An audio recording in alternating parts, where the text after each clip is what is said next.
So of course I wouldn't spend almost $1,000 on two GTX 780s just so I could play games at 1080p. So here in this box I have an X-Star DP2710 2560x1440 monitor. This is made by QNIX, so it is identical to the QNIX QX2710. The only difference really is going to be that little logo that they have at the bottom. Other than that, they are aesthetically and performance-wise identical. But before I can start the unboxing, I do need to rant about something. So I ordered this from Dreamseller on eBay, and it took a total of 9 business days to get here, when everybody claims that they get theirs in 4. So that was kind of the first negative of this purchase. And then the second is that FedEx was nice enough to put this big, huge dent and rip into the box, so hopefully that didn't break anything.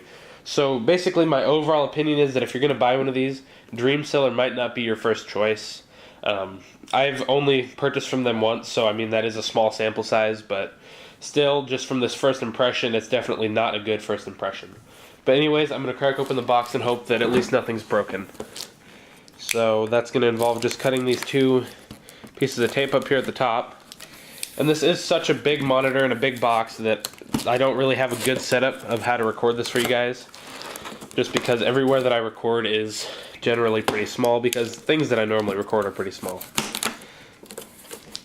We've got some tape on the side of the box there as well. So this top is open, and I'm just going to try to slide everything out of the box here. We've got an accessory box that slid out first, and there's everything out of the box. So luckily it looks like that dent was on the side that has like nothing on it, so hopefully nothing's broken. Moment of truth. And the display panel itself looks fine. And it's just now setting in just how huge a 27-inch monitor is. So we'll take these foam supports off. I'm sure as Linus would say, you know, crappy foam, but I definitely can't complain considering that this was like 350 bucks on eBay for a 1440p monitor. So there's the panel itself still in the bag. I'm going to set that off to the side so we can go through the accessories. Here's your stand, so you have to screw it on yourself, because obviously that would add a lot to the shipping thickness if they left it on there. So here's the big box of accessories. And in here, we've got our power adapter. So this takes a little PC power plug in there and converts it to a DC jack that you plug into the monitor itself. You've got an audio cable, because this monitor has built-in speakers, although pretty much every speaker built into a monitor is probably going to be garbage. We've got a dual-link DVI cable, because that's the only type of DVI that this monitor supports. You either have to give it dual-link or nothing at all, because it won't work with a single link. It's not capable of upscaling. For some reason, they sent me a European wall plug, which that pisses me off just a little bit more, because they clearly sent it to a US address and yet they packaged it with the European wall plug. I don't see an adapter in the box, which is what everybody says that they'll normally send. So I mean, if I didn't have a pile of extra cables in my spare room, then I'd be screwed. So there's just one more checklist of why you might not want to buy from them, because they can't even send you the right cable. But here's my stand. And I'm going to have to set this up on a solid surface before I can actually put the monitor in the stand so it doesn't fall everywhere. And by the way, I did order the Perfect Pixel matte screen, so we're going to see if I got any dead pixels on there. And of course the matte means that less sunlight will reflect off of it, so it's easier to use in daylight. But anyways, I'm going to go set up the monitor in the stand now, and I'll be right back. Alright, so I installed the stand, and as you can see right here, it just installs with one little thumb screw on there. And I also wanted to show the ports. So here's where that DC power plugs in, here's where the audio would plug in, and there's your dual link DVI port. Those are the only ports you'll have on this monitor.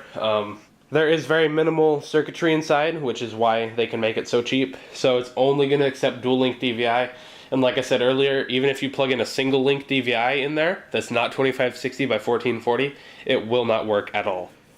So now I'm going to set the monitor up on my desk and do a dead pixel check, and I'll let you know how that goes. Alright guys, so I've got the monitor set up here next to my old Asus 1080p monitor over there, and you can obviously see the size difference. I doubt you could really see the pixel difference just because I'm only recording in 1080p, but there is a difference and there is much more detail, as well as the colors are just a little bit nicer. And I did a dead pixel check, but I can't see that fine of a detail on this monitor just because the pixels are so tiny on a 27-inch 1440p monitor like that if there was a dead pixel, I probably wouldn't be able to see it anyways. But just as far as I could tell, there are none on there. So at least that's a nice thing. Kind of a happy ending to this kind of suckish story overall.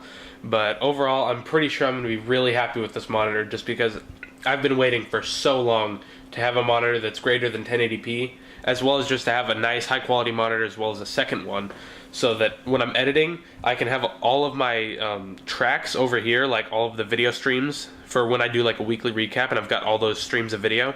I can put them here and put the final output over here so I can see what I'm doing and still not have the tracks be tiny on this screen. So that's honestly the main reason that I wanted a monitor like this, and now I finally have it, so it should be wonderful. I'll probably make a review video for this monitor once I've gotten a good amount of use into it and I'm more used to using it. But that's going to be a little ways in the future. So for now, that's about it for this video. So if you enjoyed it, please be sure to click the like button, as that does help me out. Also, leave me a comment about anything that I did well at or anything that I could improve.